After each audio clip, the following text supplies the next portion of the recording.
గోవాలో భారీ పేలుడు సంభవించింది.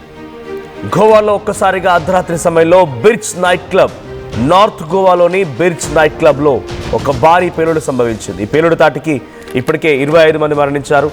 ఆర్పోరాలోని బీచ్ నైట్ క్లబ్లో, ఆర్పోరాలోని బ్రిడ్జ్ నైట్ క్లబ్లో ఈ ఒక పేలుడు సంభవించింది. అయితే ఈ పేలుడు గల ప్రధాన కారణం కిచెన్లోని ఓ సిలిండర్ పేలడమే అన్నట్టుగా తెలుస్తోంది.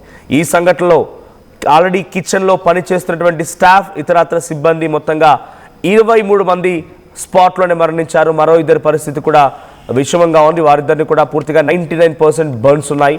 సో వారిద్దరి పరిస్థితి కూడా కొంత అటుగానే కనిపిస్తోంది.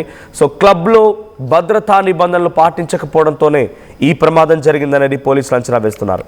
ఘటనా స్థలాన్ని వెంటనే అటు గోవా సీఎం ప్రమోద్ సావంత్ హుటాహుట్న అక్కడికి వెళ్ళిపోయారు. అక్కడ సంఘటనా స్థలాన్ని పరిశీలించారు. ఆయన అగ్ని ప్రమాదం పైన దర్యాప్తుకు ఆదేశించామన్నారు సీఎం.